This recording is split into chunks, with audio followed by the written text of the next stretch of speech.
On today's episode, the very first episode of Powerview, we will begin our journey taking a look at how our societies reinforce the idea that we need to gain power to have control over our lives. This leads to four major overarching areas of society that supports this notion around power and control, and ultimately is the root cause of what's holding us back. As always, he's Jordan, I'm Braden, and together we are the Realist Idealists, and this is Powerview.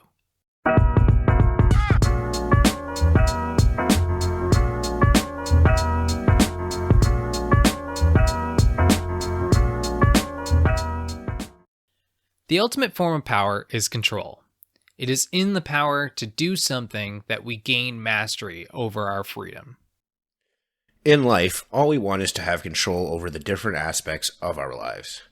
The desire for control is very much so a natural one. Nobody loves being told what to do when they can do it. From a young age, we are constantly trying to control our environment. From me being able to decide what to eat or what to wear, where to go, or how to do something.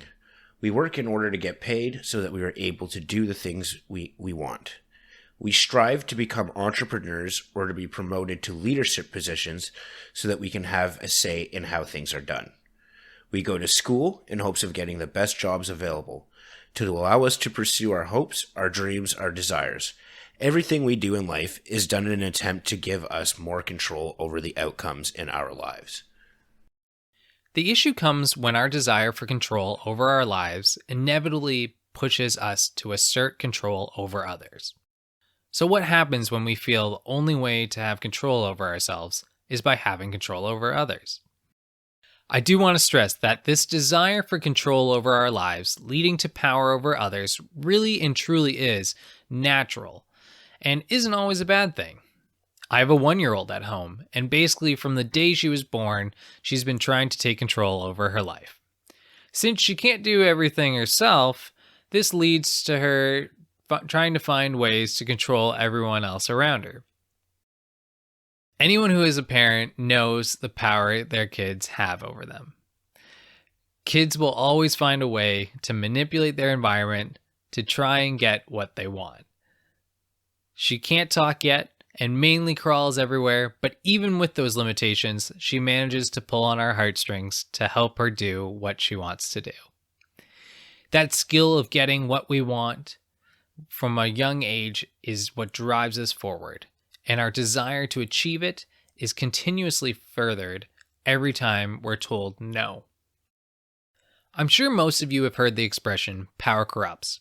So when our primal instinct to want to have control over our lives leads us to gain more power, we have to ask ourselves, what power controls our own daily lives? And not only that, we have to ask ourselves, does the power that we have over our daily lives corrupt us in any way?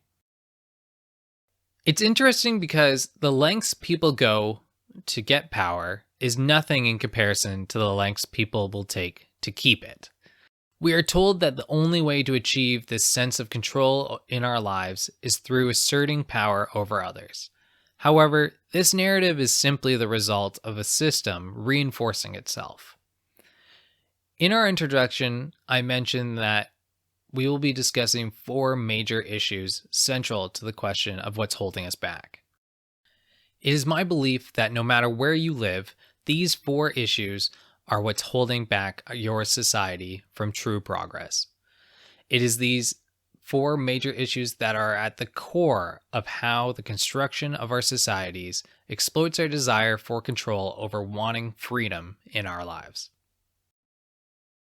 Now, it should be said that in explaining these issues, it is our goal to do so as concisely as possible. Each one of these issues spans multiple layers in how they affect society. In turn, like many of our conversations, this is only just one of the beginning, as we will continue to delve deeper into these ideas and concepts over the course of Powerview. The first of the major issues holding society back from reaching its potential is the race for control. When discussing the concept of the race for control, we are looking at the underlying notion promoted by societies that one must obtain control of their lives by whatever means permitted. The freedom to be able to do what we want when we want to is naturally within us from birth, and is constantly challenged by our limitations. This only further drives our desire to achieve control over our lives. Compounded with all of this is the idea that there is only so much control to go around, meaning if you don't actively seek it, you'll miss your opportunity, driving people as they grow older to seek ways to gain control in life. The concept of trying to gain more control to earn your freedom in itself is not determined from our societies. However, inevitably, if we continue pursuing our desires for control over our lives, this leads us to pursue control over others. It is in this pursuit of ultimate control of our lives that we are led to the control of others in order to secure our own freedom. The second major issue facing societies is the fear of the other. Humans are naturally tribal beings. However, what or who we attribute to being part of our tribe is completely open-ended. Yes, they have to adhere to a fundamental core set of beliefs, nevertheless open-ended. Fear of the other exploits our sense of tribalism. When things go wrong, we look for someone or something to blame. We don't know is not good enough when we deal with pain. And sometimes people exploit this need to direct our feelings towards something, anything, to be able to process what went wrong. Weaponizing the idea of fearing the other is one of the main tactics used by those who are trying to gain or maintain control over others. This is done by painting a picture of a given situation through a lens that portrays a group as a problem that needs to be controlled. This is sometimes commonly referred to as scapegoating, when an individual or group is blamed and presented as a threat, even though in reality they are not in the cause of the problem ultimately to blame. The concept of fear of the other can be taken further by utilizing these scapegoating techniques of skewing information to make the rest of the population justify actions against the scapegoated group or individual, simply because they are made to be seen as the other rather than one of us.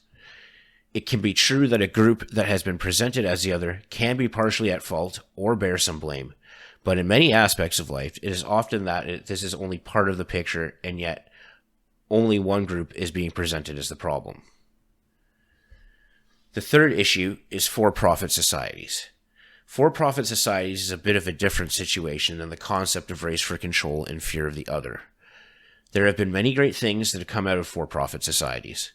It has allowed people to reinvest their wealth into new ideas and business ventures that have otherwise may not have had the opportunity to engage in. However, even with all those great things, we believe it is fair to say that you don't have to look too far to see how having for-profit societies can easily lead to exploitation. When an individual or group is able to accumulate an unproportional amount of profit, they are able to use the profits to manipulate the system. Through this manipulation of societal systems, those who are able to manipulate it are able to manipulate it so the rules the rest of society have to follow do not apply to them. It is one of the greatest tools for gaining control and freedom. And lastly, number 4, the illusion of choice. Now, when we're talking about the illusion of choice, I like to think of this idea as a two-sided coin. On the one side, we have the illusion where we believe we are making a decision or choice based on an inherent difference between our choices. Like, say, in an election, voting for one political party versus another. We believe that in making that decision to choose one political party over the other, that you have made a distinct decision based on your personal preferences. This, of course, is true at least to some degree when looking at the fine details of your choice. Like in the example of choosing which party to vote for, we may compare one political party's policies, say, on taxes to another and see clear differences. However, when we take a step back, the overall picture of the two decisions are not as distinct as we instinctually believe. The other side of the coin, that is the illusion of choice, is actually the complete opposite of feeling like we are making a choice. On this side of the coin, we are dealing with the feeling that we have only one choice or no other choice, which essentially means no choice at all. In the same election scenario where you have two political parties and you feel like you dislike both of them, but one of them you definitely dislike more than the other, so you have no choice but to vote for the lesser of two evils.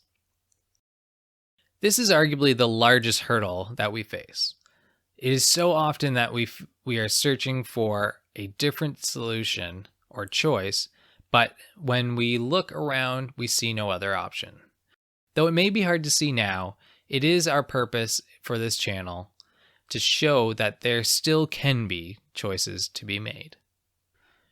These four major issues, the race for control, fear of the other, for-profit societies, and the illusion of choice, are something that no matter where you live, these four things have had a negative impact on where we live and how we govern ourselves. Now, it is often believed that these four things are simply natural within our society. However, we would argue that they are simply innate within the system we've created for our societies. This, of course, begs the question, is our system that makes up our societies natural? Or if not, then where does the system come from? To answer the first part of that question, no, our systems of governments or economics or laws are rarely based upon the natural order of things. And the main reason for this is that humans are not limited to the natural order of things. Yes, natural laws exist, and we are governed by certain principles that we have no control over, but our societal systems are not one of them. So going off the basis that we are the people who live in our societies, have a hand in creating our societal systems, we need to ask ourselves, who gets to create the system? Well, like we see in other countries today, the people who make the rules or parameters our society abide by are done so by those who hold power within it. So how do they obtain these positions of power within society? The simple answer is through amassing wealth and societal capital. Basically, this just means that some people in society obtain a combination of financial assets and societal status, which allows them to have influence at such a level that they are able to shape our societies. The issue with this is that it allows people who are in positions of power or influence to establish laws within the system to ensure their personal wealth and position are maintained for as long as possible. This leaves room for biases that will only benefit the people with power directly, as they in turn establish the rules within the very fabric of the system and therefore society. This is exceptionally greater when it comes to looking at global systems. This is particularly interesting when you start to look at society on a global scale. Instead of looking at the people within our individual societies with the wealth and social capital, we are looking at the nations with the most wealth and social capital, and how their actions in shaping our global societies affect the way we live. So in summary, the race for control, wherein society is built around the idea of trying to obtain the means to have as much control and autonomy over one's life. Fear of the other, where people target our base instincts of being tribal and use it to try and control the narrative to maintain power. For-profit societies, in their inevitability to have too extreme of an imbalance where wealth is centralized in the hands of the few, leading to power imbalances, and the illusion of choice, the way people are made to believe in the lack of choice or even having a choice in the first place. From these four major issues holding us back, though it may seem like an oversimplification, you can see that all the challenges holding us back can connect to these four major issues. As we continue on this journey, we will be looking at key aspects and factors that shape our society. Though many of the things we will be discussing do have positive outcomes inherent within them, it is our hope that we will be able to demonstrate how these things in practice, unfortunately, have negative outcomes associated with them, and that as time goes on, will have a detrimental impact on our world. Like we've said before, this is just the beginning of a larger conversation that we hope to build a clearer picture as we continue having conversations that connect back to these topics. Because of this, we hope that you continue joining us as we delve deeper into the conversation. As always, thank you for listening. Hopefully you found this interesting, and we encourage everyone to have their own discussions with friends and family, just like we do here. I'm Braden, he's Jordan, and this is Powerview.